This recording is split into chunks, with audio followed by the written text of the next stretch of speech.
Hi, this is Dr. Winkler, and this is my tutorial on calculating and reporting chi-square.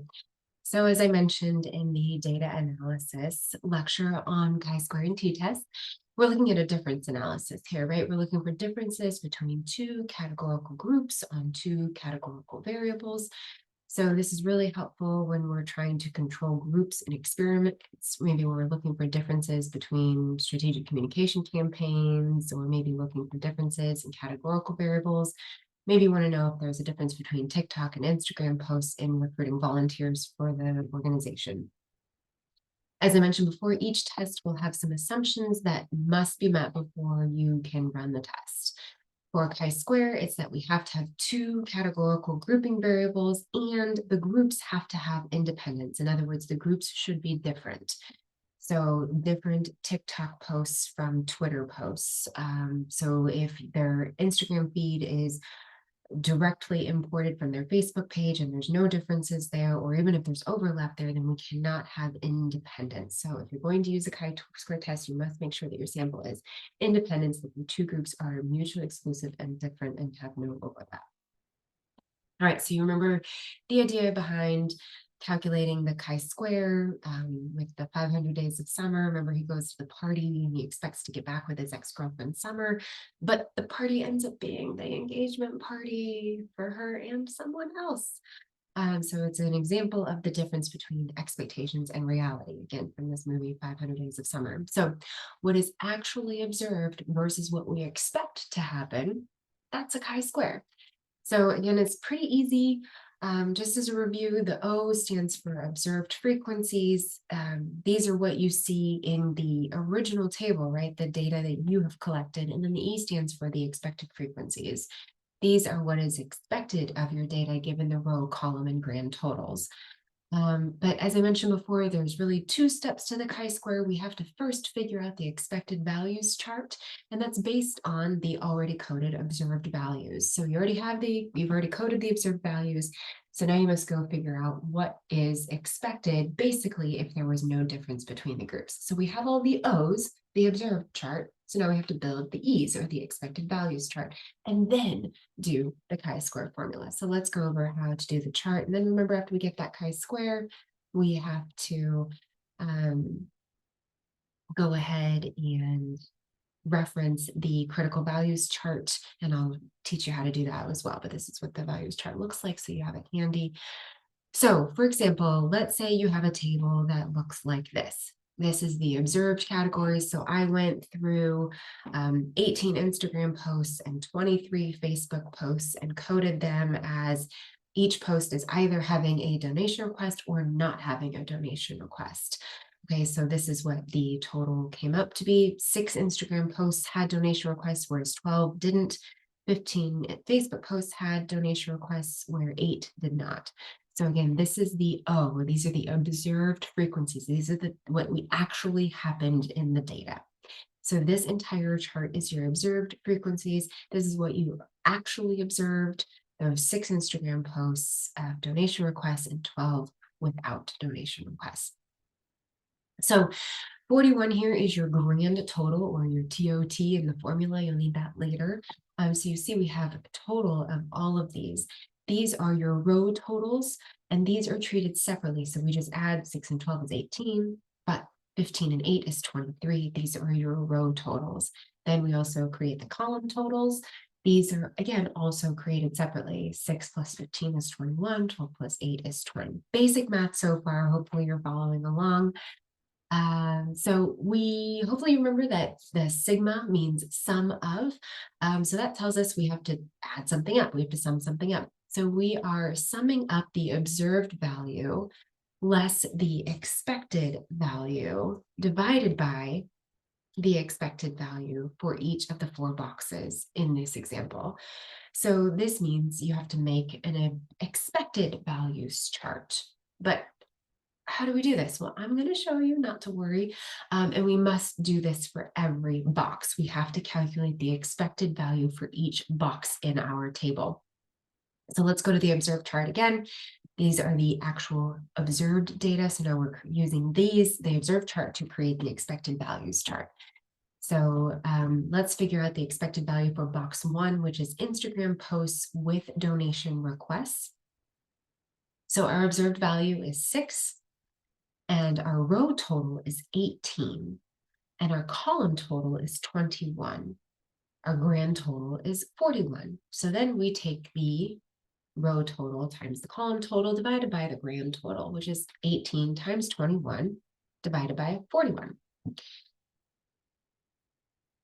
I went through all that kind of fast, forgot I did all that. So there you go, there's 41. So 18, 21, 41. So we have 18 times 21 divided by 41.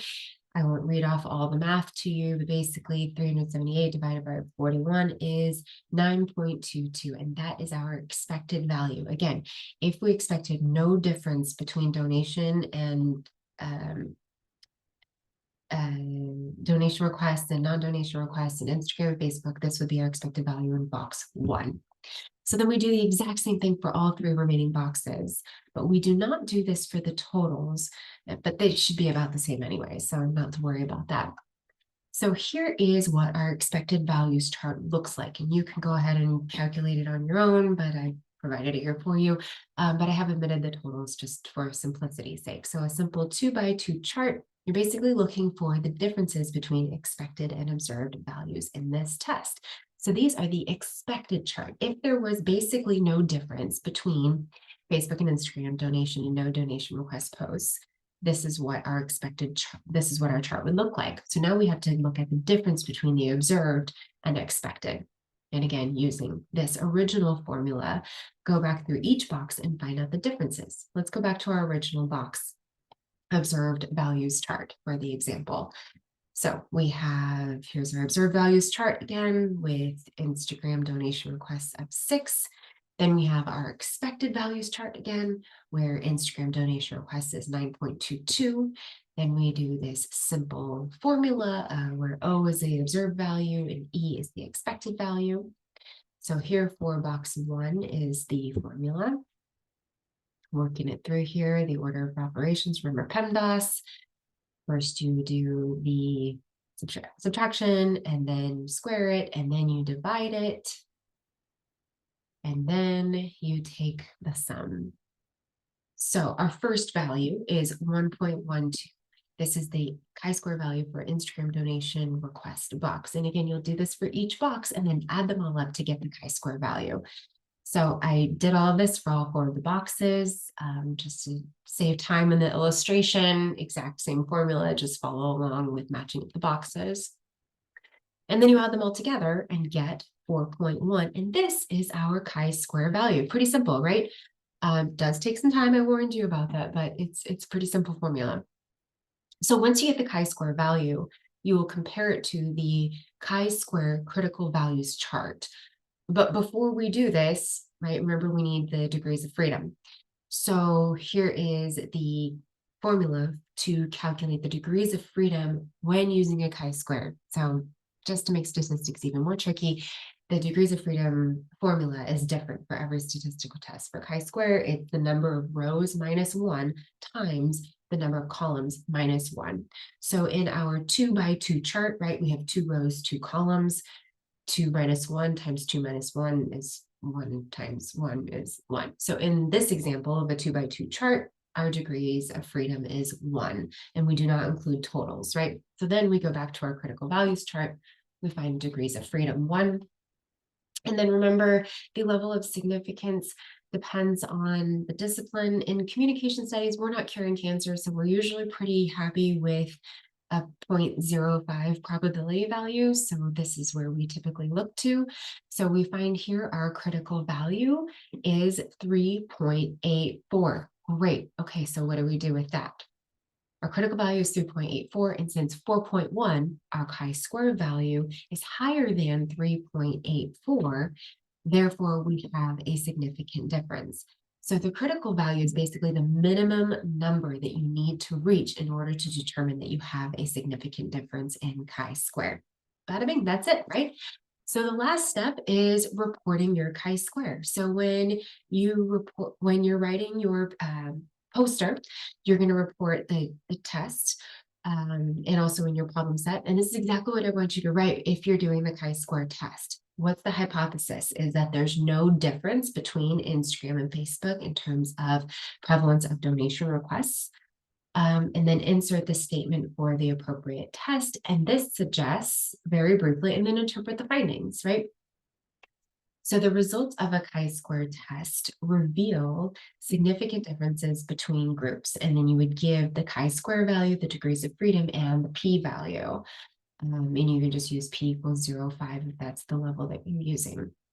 Then you're going to report relevant frequencies. And this is usually done with percentages, right? You're going to report the percentage of Instagram posts that had donation requests and the percentage of Facebook posts that had donation requests. So the chi-square does require a little bit of interpretation. The important thing here is that you just state where the differences are.